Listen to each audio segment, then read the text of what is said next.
All right. So now the stream is live, I believe. So let me double check. And then say going live in a couple minutes here. Um, so what'll happen is I'll once the show starts. Did you watch the one with Richard Perez by I did. chance? Okay, Yeah. so it's going to basically go kind of in the same way where I'll start the show. You won't immediately be on the screen, and then I'll introduce the show, and then I'll bring you on. You'll know because I'll be like, "Hey, welcome, Christina," so on and so forth. So it'll be pretty obvious to you. And then once we get done, um, the interesting thing is that because of the way that everything is set up here, I you'll have to give me a second, and I'll shut everything off, and then kind of change some controls so that I can actually talk to you without it being fed through the through the live stream. So one man band here. So that's what we've got going on. So at any rate, so we'll get started here in just a minute. But otherwise, oh,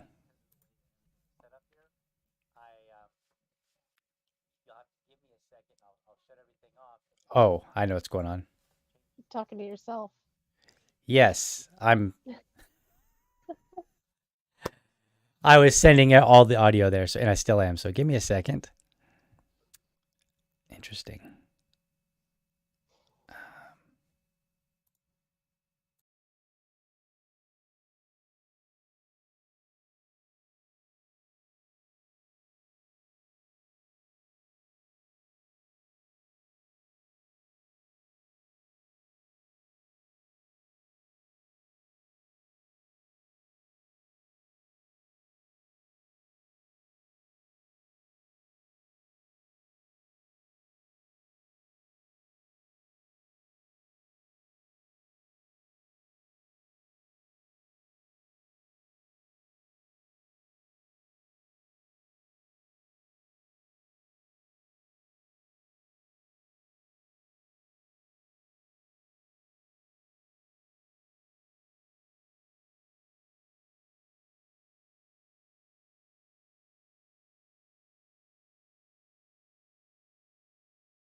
Get my audio settings here. Welcome to episode 92 of the LibertyDad podcast, where we prepare for tomorrow's political conversation by how we engage today.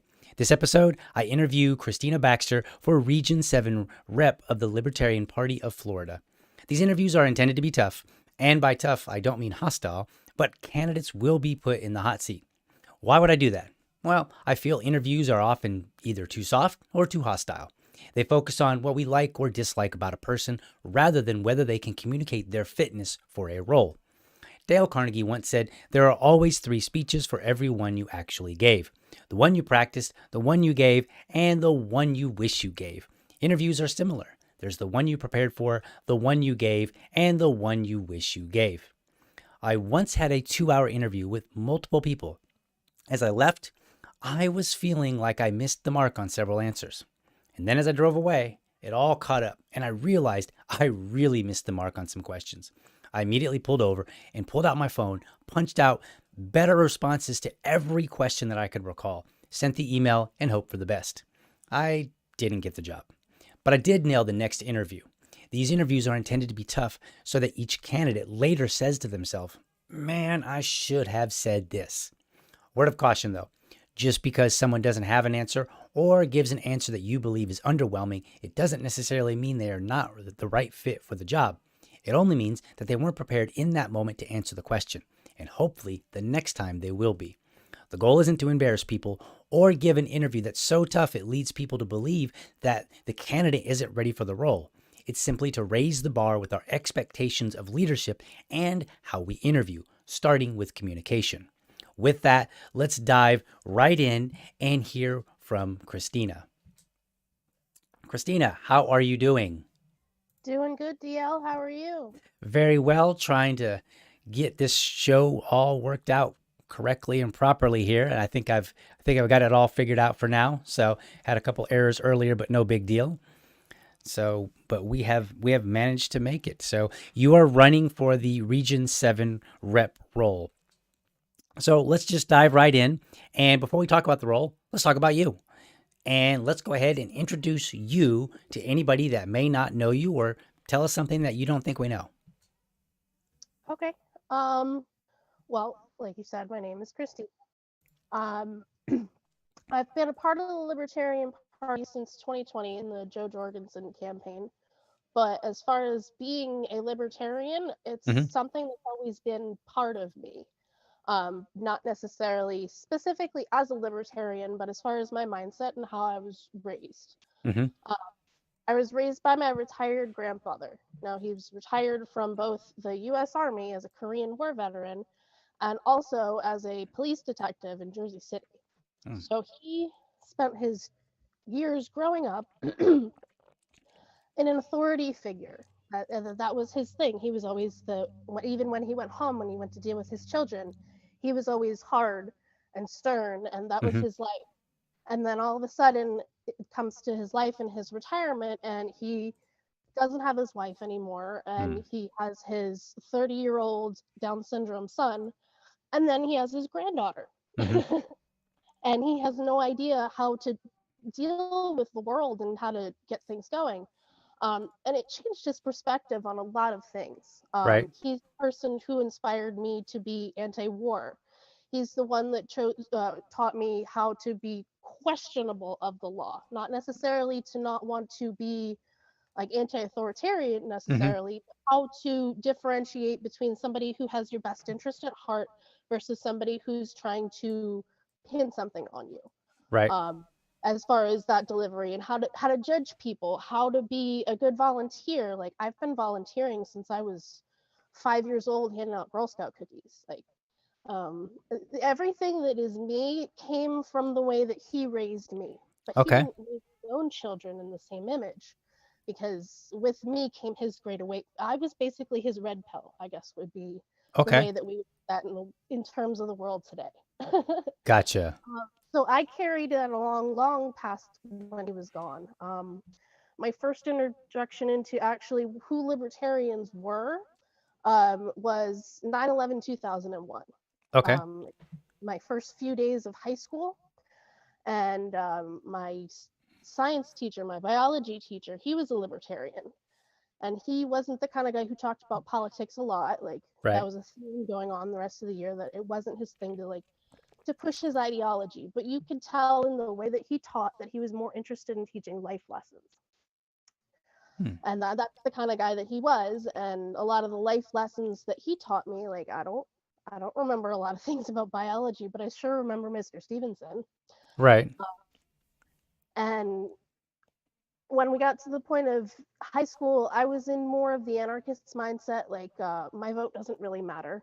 Mm-hmm. My vote doesn't have a voice. I didn't really feel that my perspective was relevant in the political sphere until I had children of my own. Right. And with the lockdowns and everything going on in 2020 and how crazy the world was, that kind of pushed me into getting more involved. And there is no other home for me other than the Libertarian Party. Gotcha. Okay. Well, that's a very interesting. I don't think my story is, at all as interesting as that. But I will say this: it seems to be the first story that I've heard from someone else who doesn't have the typical Ron Paul story, unless you just did mention it. No. So, but it seems like a lot of people came in through Ron Paul, which I am not knocking whatsoever. It's just when you're not somebody that came in through that path, and then you see a lot of people that did. It's you kind of wonder, like, did I miss out on something? And I'm old enough to have, right? So it's not like I'm not old enough to have been around. All right. So we're going to talk today about your Region 7 rep role. So you ready to be in the hot seat? Sure. All right. Well, let's dive in. So I did a little bit of research, and I was actually a little surprised. So tell me if I got it wrong. But you are the Secretary of Volusia County, Mm-hmm. and you are the current Region 7 rep. And then you are also on the Communication Convention and Membership Committees for the state party. Is that correct? That is correct. All right. So you've got a lot going on. Well, let's start with the Secretary of Volusia County. I know this isn't quite, I don't want it to be just the Region 7 role, like, oh, we're only going to talk about, either what you did or what you plan to do. But I also like to get a sense of, some of the things that you have done, or, if they were in the last year. I mean, I don't want to know. I'm not going to dig in and say, well, what did you do 10 years ago? That would seem absurd. But so I I think everybody knows what a secretary generally does in an affiliate. Um, and people might recognize that sometimes an affiliate, maybe people fill in more than one hat just because they're smaller, and, maybe it's the person that's, also doing the treasurer, whatever. So let's do this. Name something that you think you did different than other affiliate secretaries. Um, just anything. It doesn't have to be huge. Just something that you think you did that was different. Something that I think was different.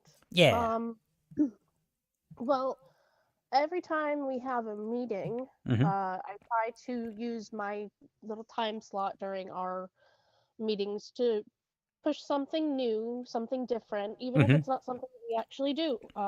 Like the End of Damn Wars, that was one of my main things that I was Okay. super excited. But every time that we get together, I try to say, like, hey, let's try something, or let's do this, or this other campaign thing is going on. Like, should we get on board? Should we sign on for this? Mm-hmm. But I'm a creative. I'm always trying to look for ideas and Gotcha. inspirations, and try to get other people involved in my crazy ideas. Right, right. Well, I mean, you did get me involved with the End the Damn Wars. I believe it was you that tagged me on Twitter and got that ball rolling. So kudos for that. And I think that's actually kind of interesting because I think a lot of times, I've been in multiple organizations and I've served at different levels, of different officer levels in different types of organizations, like real estate and technology, and now in politics. And one of the things that I see that's very common is a lot of people will kind of come in and just kind of do their job in a sense. I mean, they may have Mhm. opinions about things, but they don't really try to leverage that role, whatever it is, to do something new necessarily. And there are some good reasons for that. In some organizations, it's because it's kind of considered taboo, there's a way that we always do things, right? But that's pretty neat that you take the opportunity to use that role to kind of push new ideas. I like that. So let's move on. And again, we're just kind of getting a sense of some of the things that you've done here.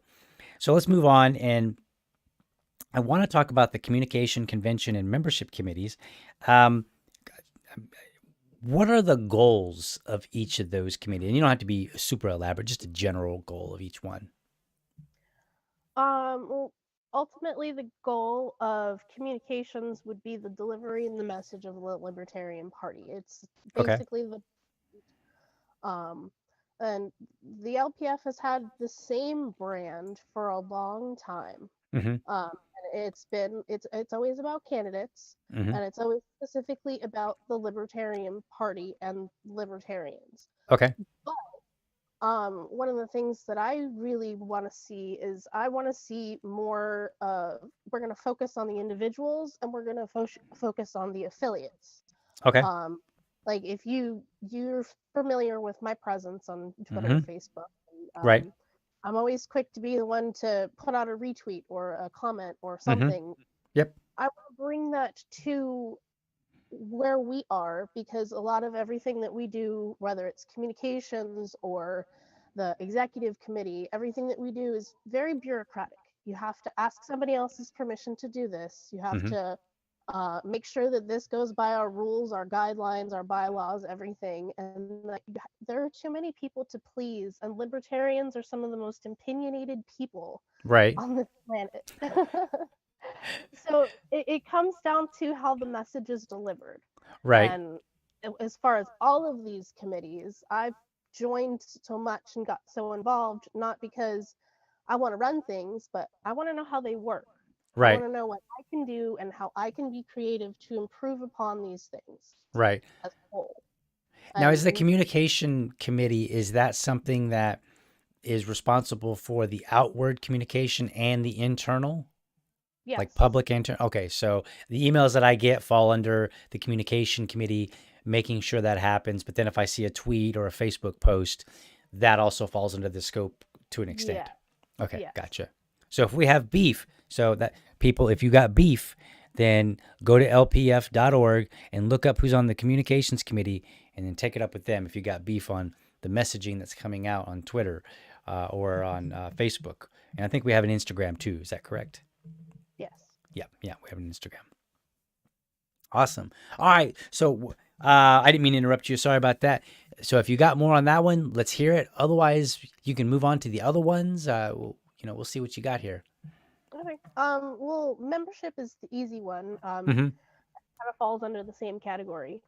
As far as upping our membership, first we need to make sure that we have strong affiliates. Mm-hmm. And part of why I want to shift this next term into working with affiliate support, Mm-hmm. because I want, since our affiliates all have autonomy, we don't necessarily use the LPF as a platform that messages our affiliates' messages. Okay. Uh, and that is one thing that I want to change. But as far as membership committee, I want to help our affiliates and the people that are already here to set up events to inspire more members to come and join their affiliates. Mm-hmm. Like as far as being a bridge between the affiliates and the other individuals that actually like to go out and talk about liberty. Like Okay. you have three wonderful examples of that in your own affiliate. Mm-hmm. But if they aren't showing up to meetings, then you wouldn't have known how awesome all three of those guys really are. Right. They kind of empower each other. I want to see that grow. I want to see more libertarians supported by libertarians. Right. So I want to help our membership committee to be a bridge to join that together, the individuals and the affiliates. Gotcha. Okay. And And then, then, oh, go ahead. yeah, I was going to move into convention committee. Yep. So. Yep. As far as convention committee, I have said it already. I'm a creative. I like Mm-hmm. to come up with new ideas, and convention is where all the libertarians are together. Right. Um, and it's a great time to try something new and to meet new people and to Hmm. make those connections and things like that. So I joined convention as initially the main committee that I wanted to join, because I wanted to bring some new ideas to the table. Like, what can we do at convention? Hmm. What can we do? Who can we bring? And how do we deliver the message so that we're delivering it to all these different libertarians of the different varieties in the same place at the same time? Right. And it's mostly about the annual business meeting. Hmm. That's the whole reason as to why all the libertarians are supposed to be together. We're supposed to be Right. nominating delegates. We're supposed to be talking to each other as far as regional stuff and doing the voting for things like that. Hmm. But it's also supposed to be fun. Right. So, yeah. Yeah, absolutely. And it's the business meeting, and we want to try to make it as fun as possible because sometimes the business is a bit dull, when we're trying to maybe change something in the bylaws or wording, and then there's a little bit of debate on how the wording should be. So, I totally understand it. And, there's always a place to make sure that the convention is enjoyable more than just maybe the drudgery of business. So that's pretty neat, and I know that you and I have communicated a bit on some things, some different speaking roles for myself and others from here in Duval for the convention. So I can definitely attest through personal experience that you've definitely put in some work on the convention committee. So I'm not as familiar with the other ones, but I'm going to go ahead and say, hey, you probably put in some work there. So let's move on right now to the because I got the hard questions coming in a moment, at least one. We'll see. Um, but let's talk about the Region 7 rep role. So to you, um, so I did notice that there's only 3 counties that are in the Region 7, and of those, only one is currently affiliated. So tell me about the other two. What's going on there? The other two, previously our Region 7 representative before me, Tegan, she was part of Flagler. Okay. But 2020 happened. She had a few people who were interested in making an affiliate, but then Mm-hmm. things kind of fell apart Right. for that.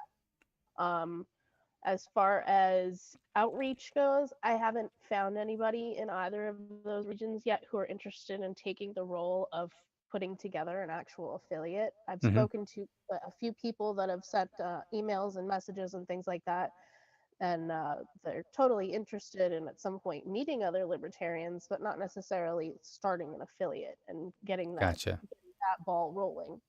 But as far as the Region 7 role, that is the only technical role that the representatives have, is to making sure that all of your affiliates have all of their paperwork and Mm-hmm. everything filed timely, and that you're the connection between the LPF and those Mm-hmm. affiliates. Right. Um, and Volusia was already affiliated. It's been affiliated since like the 80s, I think. Oh, wow. It's been around for a while. Gotcha.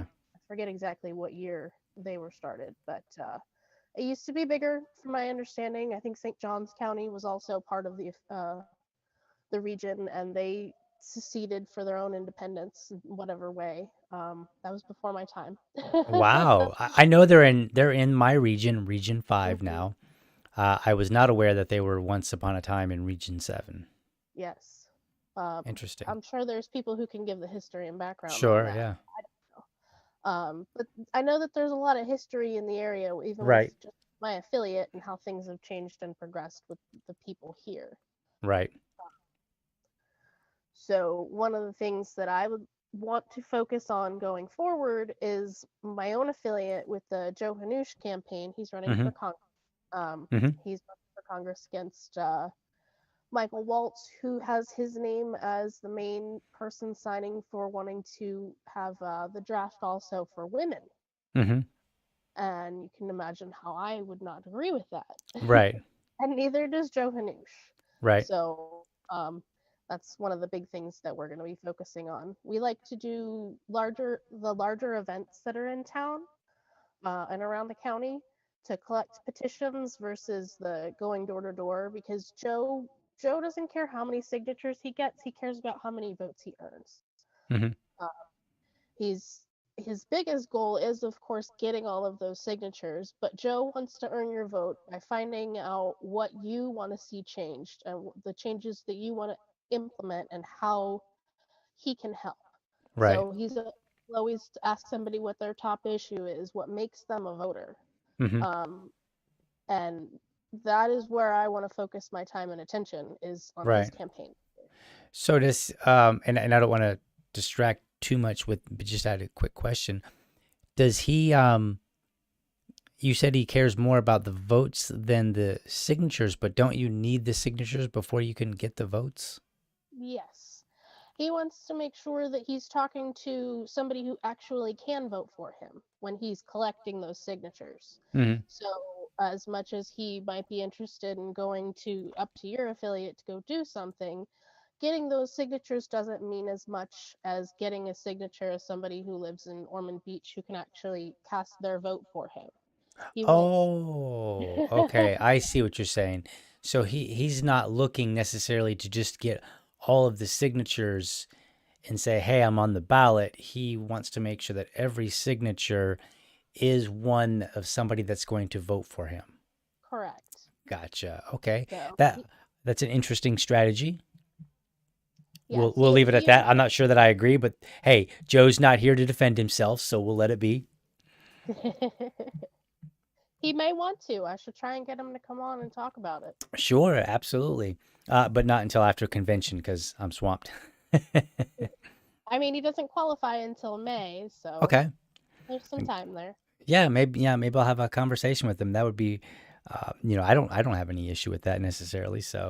Um, so I want to ask you now about these 5 roles, okay? Because you've got the region rep, and then you've got the 3 committees, and then you've got the secretary role. That's a lot, in my Yes, opinion. And so, I guess my first question would be, do you believe that you handled all of these roles at your best? I believe using them as a learning experience Hmm. is how I utilize them the best. Okay. Uh, I didn't go into this term with the idea that I was going to change the world. Right. And, in order to change the world, you have to be able to understand it. Okay. Uh, so, where I was, let's even say a year ago, it hasn't even been a year since we had our last convention because it was June, it's only February. Um, where I was a year ago Hmm. compared to where I am now is exponentially more. Right. I know more people around the state. I know more people who know how to do the things that I've been involved in these committees with. Hmm. And I know how to make those connections. I know who to talk to about things. I've figured out a lot more of the mechanical issues and the technical issues as far as I didn't even know how to use MailChimp 6 months ago. Hmm. So as far as a person and all of these things, I feel like I've made a lot of growth Okay. so that have the chance to continue all of that. I feel like I can do a lot, not necessarily just for Region 7, but for the LPF as a whole. Gotcha. Do you think it's, or do you think the people that put you there were aware that you were coming in with a kind of you were coming in to learn on the job? It's kind of what I heard, and if I misheard, then correct me. But do you feel that the people that put you there in all the different roles, because I believe um, it's the executive committee that adds you to the committees, correct? It's not the committees themselves, right? It's the executive committee that votes you in, Yes, right? technically it's the chair of the Okay. Libertarian Party of Florida. Mm-hmm. Like when I signed on for membership committee, initially it was because there's a minimum number of people that need to be involved in the committee Mm-hmm. in order for that committee to function properly and votes and all the technical stuff. So Right. originally just wanted to do communications and convention. Mm-hmm. And then I added that third role, which it's once a month, and we meet and we talk about all the statistics and all the things that we can do. And Mm-hmm. Dr. Mejias has done some pretty cool stuff up there in Duval as far as things that he wants to do. I know that he's spoken to Doc, you, I'm sorry, Doctor Who? Dr. Macias.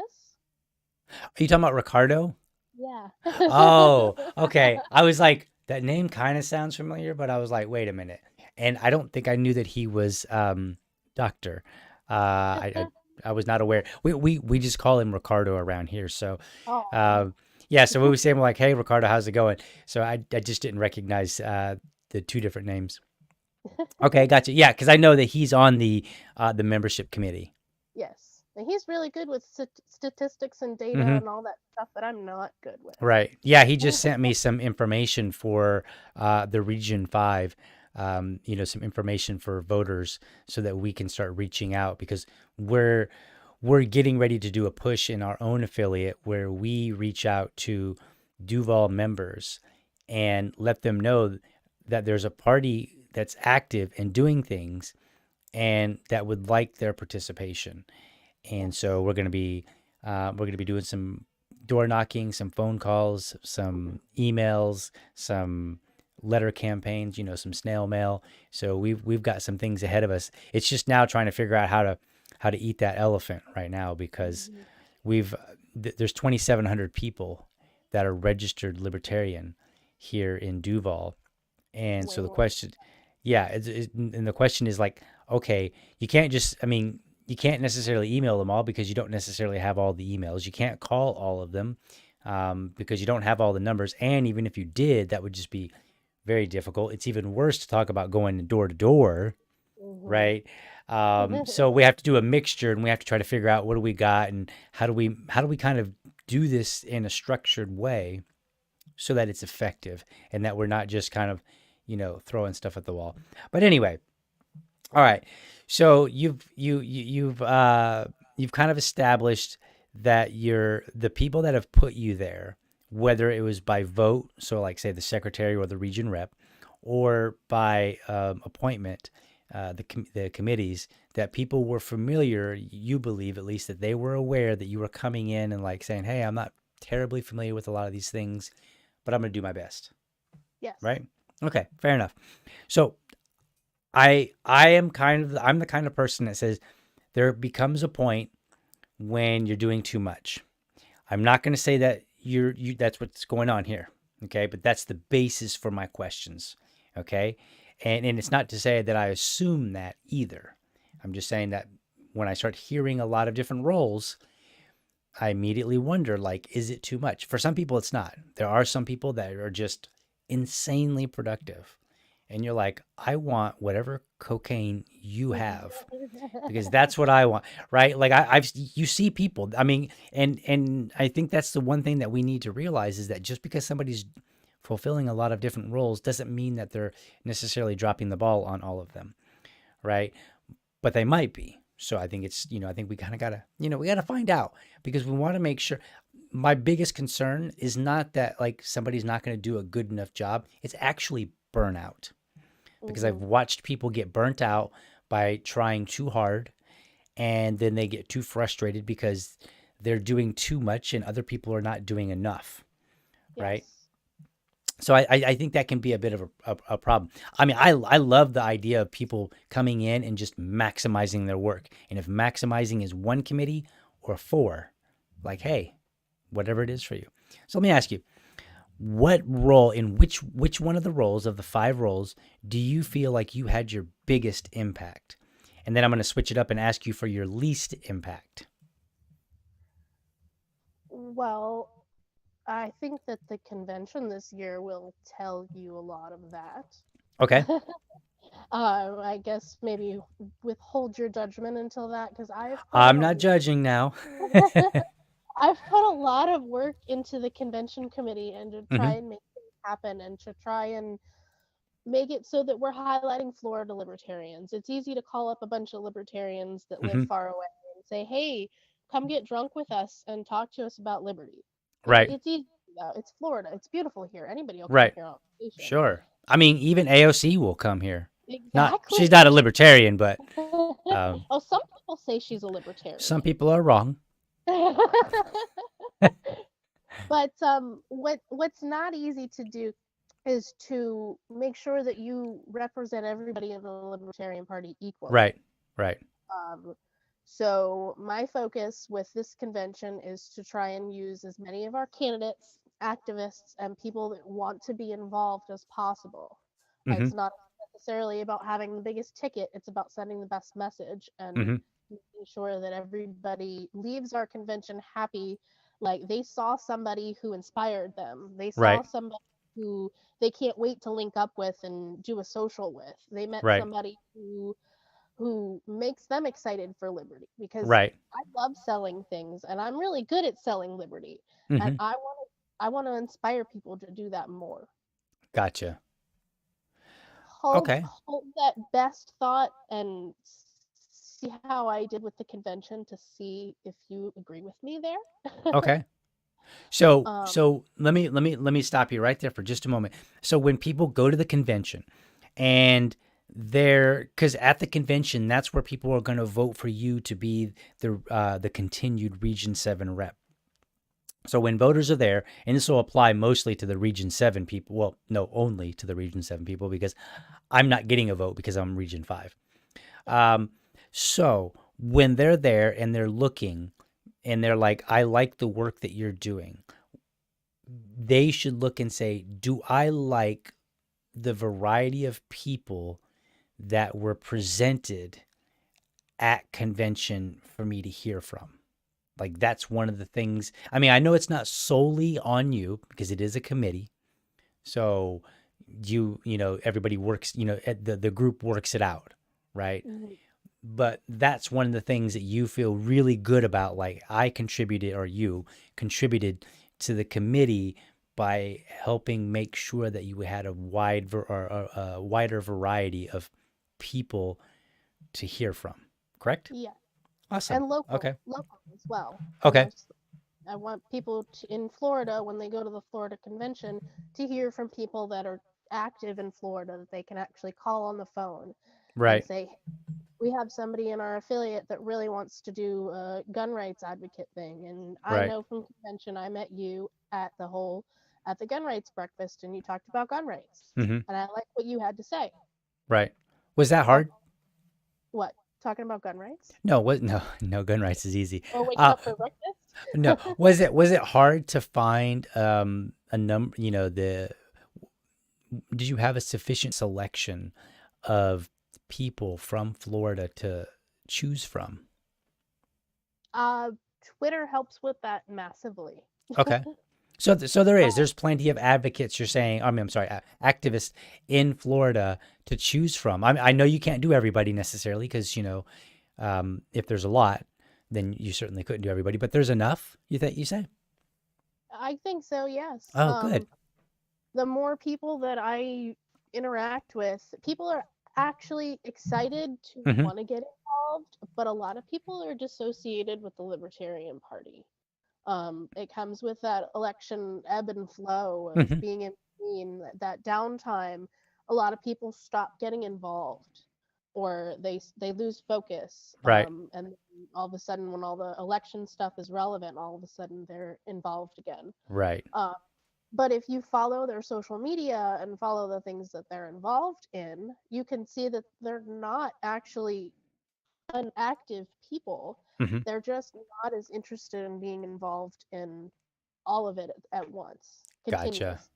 Well, I think a lot of Uh, people see the party as really a mechanism for voting, or I don't want to say a mechanism for voting, but like uh like it goes hand in hand with voting.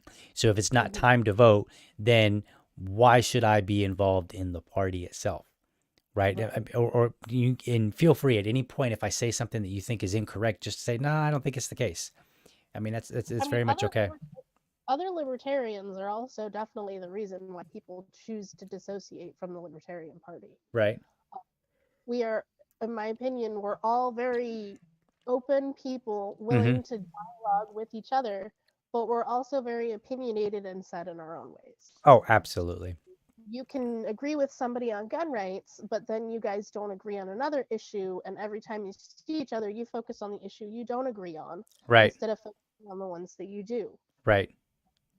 it comes to like most people who talk to me and are involved in the Libertarian Party with me, they Hmm. don't know that I'm a super environmental advocate. Right. Uh, a lot of my non-libertarian ideas revolve around the planet and restoration of the earth and recycling and all of that. Like if the government is going to exist, the government should be existing to make sure that we're preserving our Right. Yeah. planet. And, I'm a big advocate of saying step away from online and go talk to somebody because you'll be surprised at what you find out.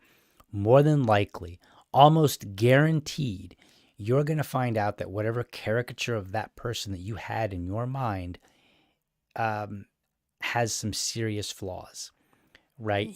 Even if you still end up disagreeing with that person, you're going to say, okay, I still think they're a little bit loony about this idea, but I can kind of see where they're coming from, right? And you don't get that from online. So that's good. Mhm. Sounds like you're using Twitter in a better way than much of Liberty Twitter, as we like to call it, which is to fight each other. And you're like, look, let me find out what y'all are doing and who to connect with. I mean, I do a lot of speaking out to different other people, Mm-hmm. mostly talking into the void, like when Bernie Sanders or Ron DeSantis will put something out, like Mm-hmm. I try to be one of those people that like says like, no, this isn't right. Like I Right. definitely do my share of trolling on different people, but Sure. We all do. I try not to make it those people that are in the Libertarian Party. Gotcha. And we eat our own. Mm-hmm. Oh, definitely. Yeah. No doubt about that. Okay. And you know what?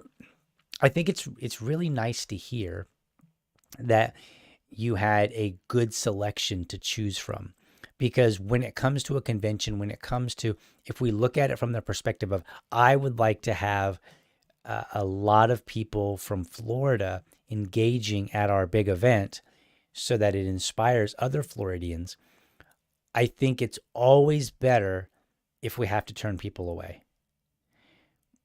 because or turn people down. It's like, I mean, if you think of it like a conference, right? Imagine if I started a conference and the conference was, some sort of technology one. And then I had so few submissions for talks that I didn't have enough people to talk in all the time slots. Like that would be embarrassing and it just wouldn't really work. And it would be better to have so many that I could actually be choosy. It's kind of like that whole free market idea. So it's good Mhm. to know that some of my fellow Floridians are being active enough such that they can be considered for coming in speaking because I, you know, I think we should have some competition and I think it should be like, oh man, I didn't get to speak at the convention this year. Maybe next year I got to step up my game so that, I'll rise above a little bit. All right, so let's talk about your least impact. Which role, any of those that you felt like, hey, you know what, I have the least impact here that you could have. I'm definitely going to say communications. Okay. And it's not because I'm not an effective communicator. Mm-hmm. I'm not necessarily the kind of person that can communicate with everybody if it's not on my terms. Okay. And trying to message as a group, a collective, without Mm-hmm. getting input from other people, I don't know how to message and expect to deliver an appropriate message. Okay. I can tell you, if I can tell you my opinion, but I can't tell you that other people whether or not other people agree with it. I don't want to put that out as my opinion is sovereign and Right. within the party. You know what I mean? Um, so Twitter was really the only thing from communications that I have control over is our Twitter. But I also have a lot of restrictions when it comes to that. And a lot of my expectations of how I wanted to be involved were not able to be executed. Like the platform that I use our Twitter for, I can't make polls. It's very difficult to do lots of different things, like even just replying to somebody's tweet. Like I have to go into three different things. Like I can find it on my phone and just tweet out to somebody. But if I want to use the LPF Twitter, I have to use a different platform because it's a shared account. Okay. Um, and also, I'm not allowed to put different things, like I'm not allowed to be as edgy. Like everybody on Twitter is always talking about the messaging and how they want to put out radical messages, or they hate radical messages. Right. Anthony Welty put out a comment to me recently that said that the LPF has not used the word abolish on Twitter, on social media, since 2018. I think we should abolish all of it. Okay. But I put that message out there. Okay. Um, So give me a little bit more, if you can, clear idea of what your restrictions are. And I don't mean the technological ones. I mean, like when you're thinking about a message, what are some of the limitations that you're facing? Everything has to be on brand, Okay. and it can't be, if it's not specifically tailored to the Libertarian Party of Florida, I can't put it on our social media. For example, we have some people that are really good at organizing protests and Mm-hmm. rallies and things like that. But if it involves another, like the Republican Liberty Caucus, or it involves the NRA, or anything, like example, if our name is not the main brand of it, we're not allowed to put it on our social media. Gotcha. So let me ask you then, um, whose direction is that? Is that something that was voted, or is that some, like if people wanted to change that, how would that happen? You would need to change the structure of the communications committee entirely.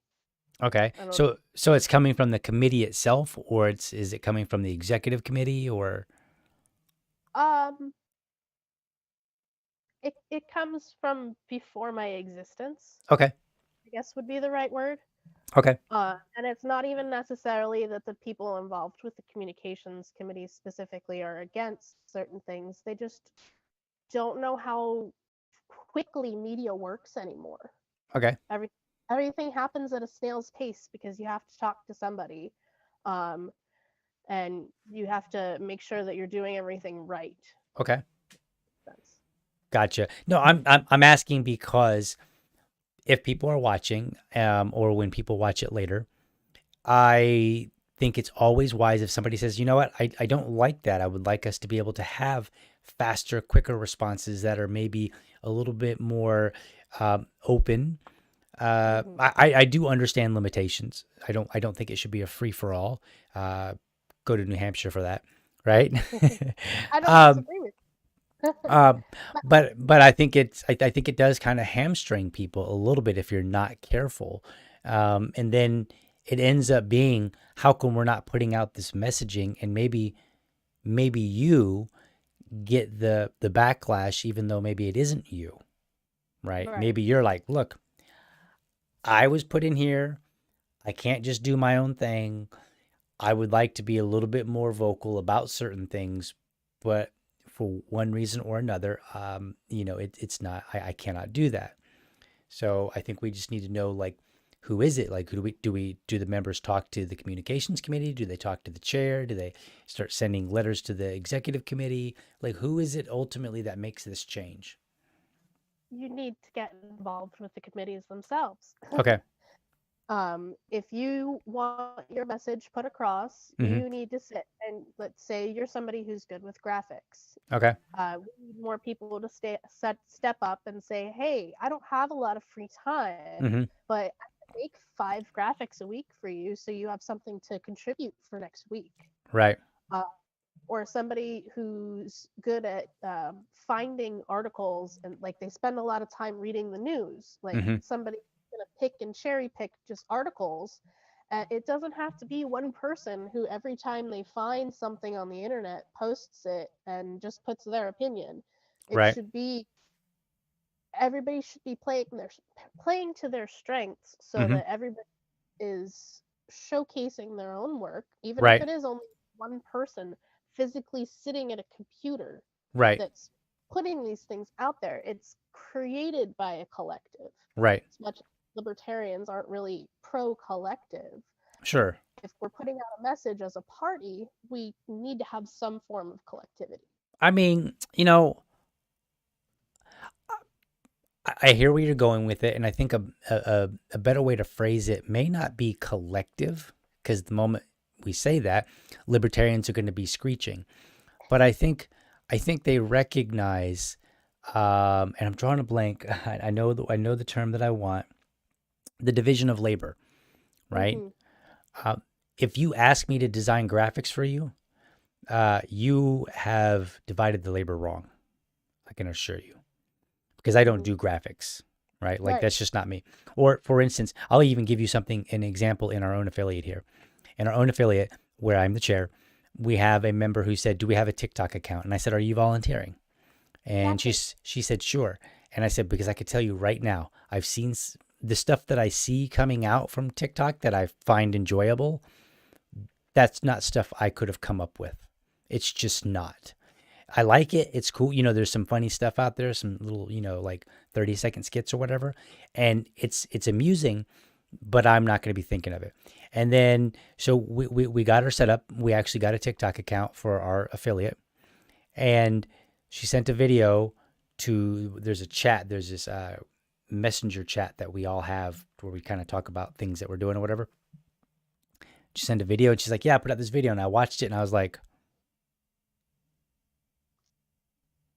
right. And there was nothing wrong with the video. I was like, I don't understand this video. Like, it wasn't anything bad. And so I was like, what's going on here? Like, because I don't get it.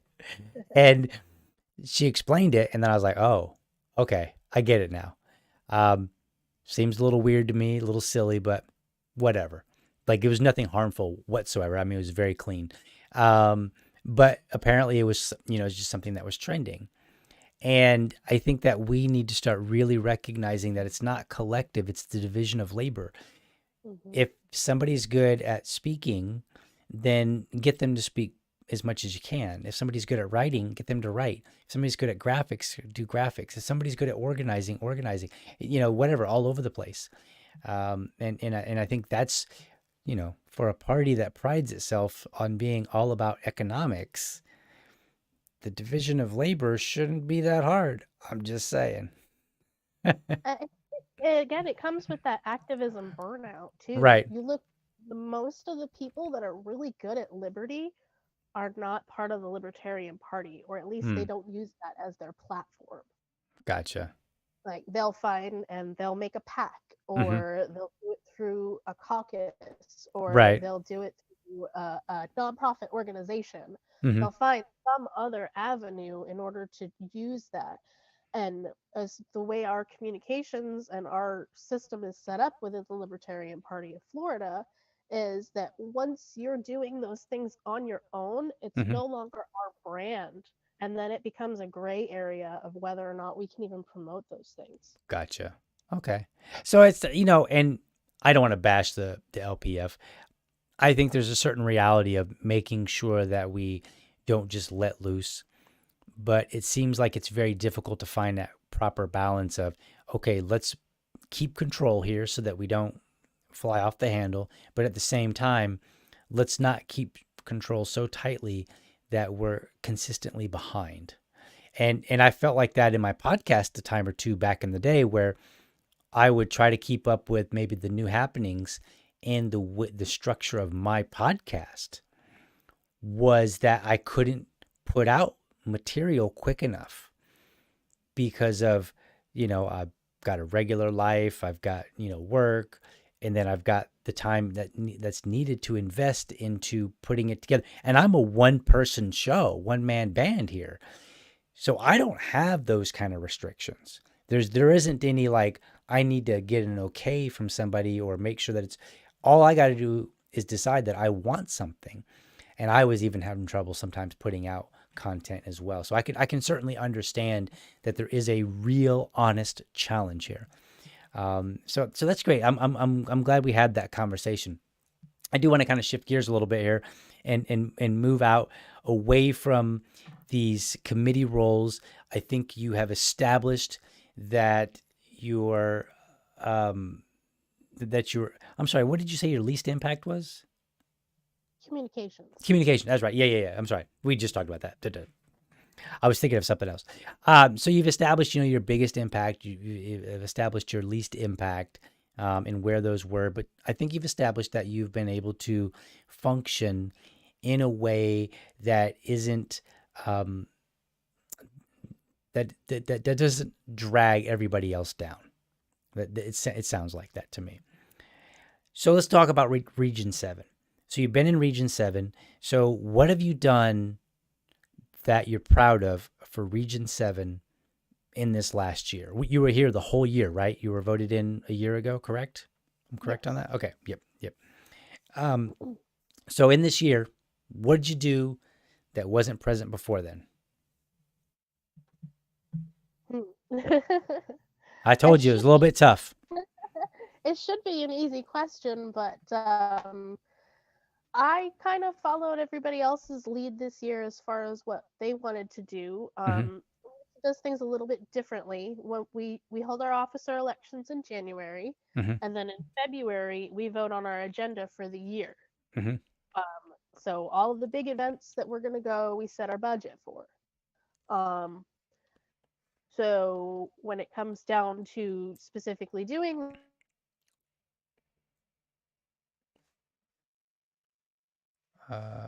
We lost some audio here. Hold on. Hold on for a second. I'm not hearing your audio. Are you am hearing I me back still? Oh, there you are. I wasn't hearing you, so I'm sorry. The last maybe 30 seconds. now? Let's see, where was I? You were talking about in January you decide, in February you decide all your big events for the year. Yes. Um, so we're about to do that again. And what we're going to do. And one of the biggest things that I want to do is I want to get us involved with our local PACs.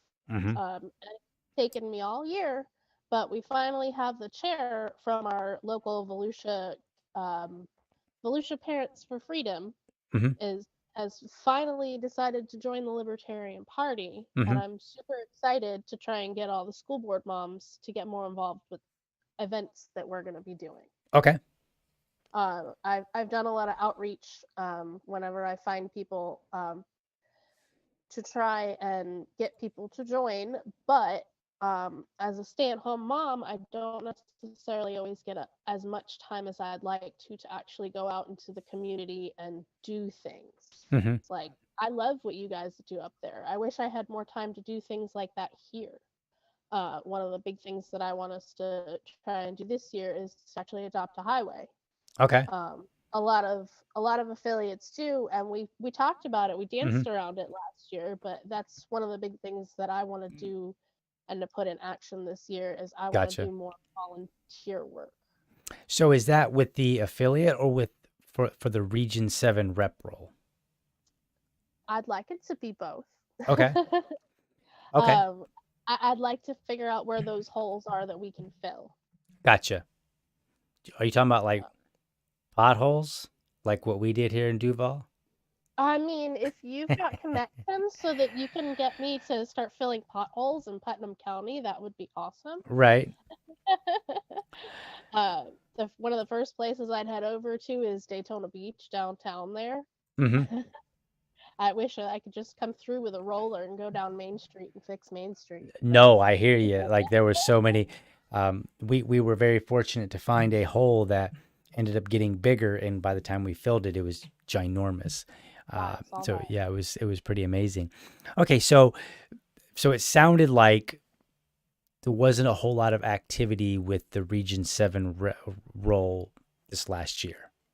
In general, yes. Okay, Um, we once we set our events, then the next goal for me was convention in June. gotcha, And once I got that, and then going over in the summer is where I started learning all of these things to get involved at the state level. But gotcha. I want to take it back. That's why I want to get involved with affiliate support Okay, so that I can use those tools in my own affiliate. Now that I know those things and I know those people, like the people that are good at the different roles hmm, involved, how can I get those people involved to help me build the other two affiliates okay. to make that even without the people that are registered voters, I've still figured out ways to use the tools that I have at hand, Hmm. and now I'm ready to implement them. Gotcha. So do you plan on fulfilling, or do you have any intentions of maintaining the same level of activity in like, say, multiple committees and the secretary role and the Region 7 rep? Do you have that same desire to fulfill those roles or roles similar in this coming year? Um, can you hear me? You're frozen on my I screen. can hear you. You are frozen. And let's see. There you go. You seem to be Okay, unfrozen. there we go. Okay. Let it Um, go. Let it go. what was the question one more time now? So this last year, you served on 3 committees. You were the secretary and you were the Region 7 rep role. So I'm Right. asking if you have any intentions of having that level of workload in the coming year. Yes and no. Okay. I don't necessarily want to be on all of the committees. Okay. And I fully intend to stick with convention committee. Mm-hmm. Um, and I fully intend to stick with the affiliate support committee, which is a role that I wanted to pick up this year, but I already wore all those other hats. When Gotcha. it came time to getting it involved, I can't. I really just I couldn't take anything else on. Gotcha. But I want to take what I've learned from these other committees and use that knowledge in affiliate support Okay. to reach other libertarians and not necessarily be a voting member of communications, but I want to be continuously submitting my work to communications to get it out there. Gotcha. And that I would want to be contributing to membership committee by submitting things to the membership committee, like let's try this new idea, Right. instead of sitting there and making sure that I do things from meeting to meeting. Right. Because in the spirit of giving that tough interview, what it feels like to me is that you came in and you said, "Look, I'm kind of fresh, kind of new, and I'm going to take on some of these challenges, and we'll see where it goes." And you learned quite a bit, and so that's always a positive. But in the process, I'm not really hearing a whole lot of, what did you do for the Region 7, right? Right. And so what I'm looking at is you're running for Region 7 again. So now I'm looking at saying, okay, if you're going to pull back a little bit, you can say, look, I've learned a lot. Now I'm going to start kind of using that information, the knowledge and the experience that I have. I'm going to use that and now narrow it down a little bit. So let's talk specifics. What should people judge you by in 6 months, 1 year? Let's just go with 1 year. So that, come the end of the year, if you're voted in for Region 7 again, um, how should people judge you? What are the concrete items that you're like, I've learned a lot. Here's how I intend to use that now and apply it. Well, one of the first things that I want to do is I've actually already crafted a couple of motions that I want Okay. to bring to the floor. Um, and I didn't really finish them until like December Mm-hmm. time that we have a new executive committee. Whatever happens with the executive committee of the past, you can't carry it over. Mm-hmm. Certain things have to be voted on again, Okay. especially things that have to do with the budget. Right. So, what I crafted that I'm going to want to be taking into affiliate support is ways that LPF can get involved with the affiliates and how they do volunteerism, Okay. and rewarding them for doing things like you guys are there filling potholes. Mm-hmm. Uh, the motion that I crafted would be that your regional representative would recognize your hard work Mm-hmm. and that you guys deserve some kind of a reward. Okay. But instead of are you familiar with Operation First Step? Yes, I think. That's where your affiliate gets money for Yes. candidates and Yes. things like that. yeah. It's similar to that, but instead of a monetary donation to your affiliate, it is utilized so that you can have things for tabling events or hosting events. Okay. Like, for example, if you adopted a highway, you can file to try and get the money so that you can get the vests that you would need to Okay. walk down the highway safely. Instead of saying, like, we did this, here's our hard work, give us $100 for it. Right. Okay. I want to give people opportunities to use their strengths to reward themselves with things that they can use to spread liberty. Okay.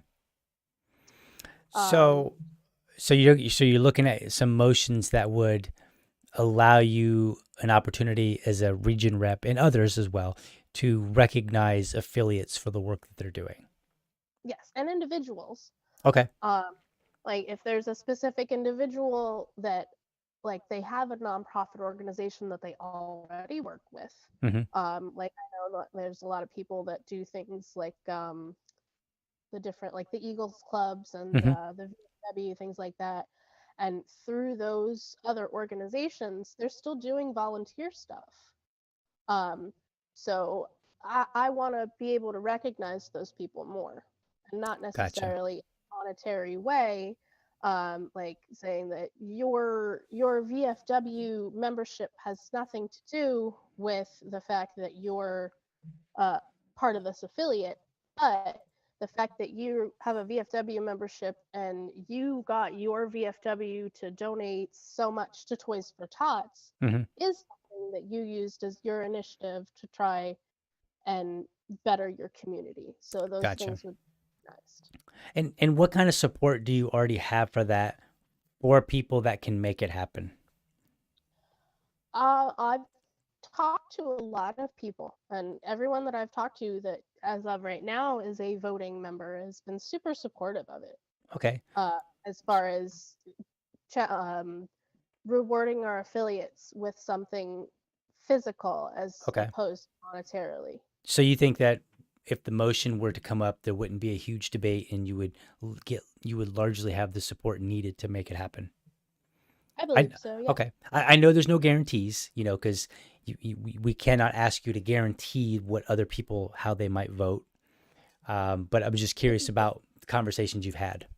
Yeah, which is why I didn't push to put those motions through in December or Okay. January.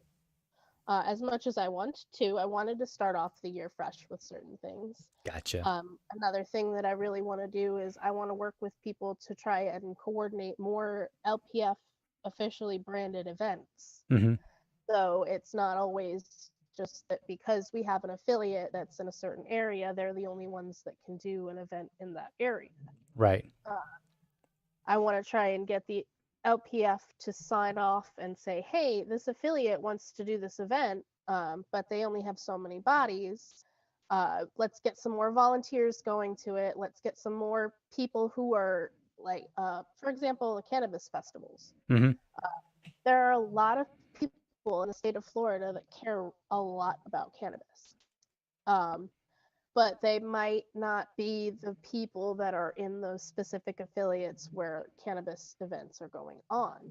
So Gotcha. it's not that we would want to undermine an affiliate and take Mm-hmm. over their event, but it would be really great to be able to make the connections to take those people that are interested in cannabis law and to make sure that they're at these events with our affiliates. Right. Maybe it's that the LPF donates some money towards it, or we have that nice branded canopy Mm-hmm. now. So I just really I want us to do more, to be Gotcha. more present.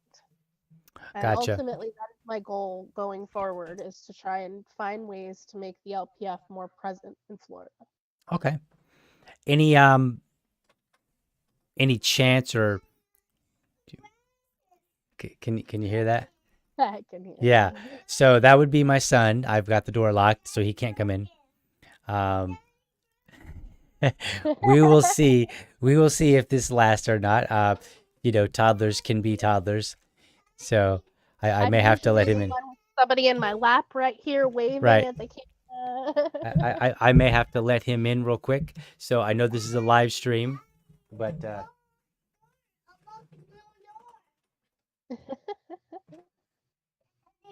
yeah, yeah, I see, I see. Do you know that we're on live right now? Yeah, you better say hi at least. You gonna say hi? No? Okay. Well, we got a little one here. He's kind of jumped in real quick. So let's continue on real quick. And let's I know our time is coming up and I don't want to hold you too long. So what I would like to do is I would like to ask my little absurd question, and at the end of each one of these interviews, I'm going to ask somebody an absurd question. The idea behind it is there's really not a whole lot. Like if you read about them online, you'll find out that some organizations would ask them just to see how quickly you think on your feed. And, like Google is known for having some pretty weird ones. I'm not really doing it to judge people. It's more of like just to have a little bit of fun, kind of lighten up, keep me from becoming, going from Liberty Dad to, like Stiff Dad or something like that, right? Just try to keep it chill. So, hey, buddy, come back over here. So this is fun. So here's my question.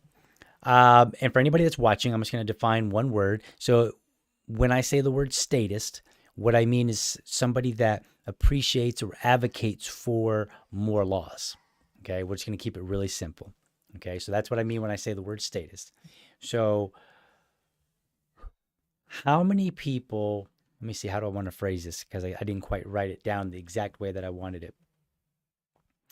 Which takes more to screw in a light bulb? Statist or libertarians, and why? I would say libertarians. Yeah, why is that? Because the statists would want to make sure that they are focused on a light bulb that's going to save energy, a light bulb that's going to last a long time, and they're going to want to show off their work. Right. Libertarians will not let you touch anything until everything is perfect. Everything has to be just right. It doesn't matter how much it costs. It doesn't matter how many watts it puts out. It matters that it's going to be the best quality one. So, and everybody has their own opinion as to what quality is. Right. Libertarian Party. It's Gotcha. not going to be cheap, it's not going to be easy, and it's not going to be effective, but Right. everybody's voice is going to be heard. That's funny. All right. Well, that's awesome. Again, there was no judgment there on that. It was just a silly question just to kind of end the show a little bit.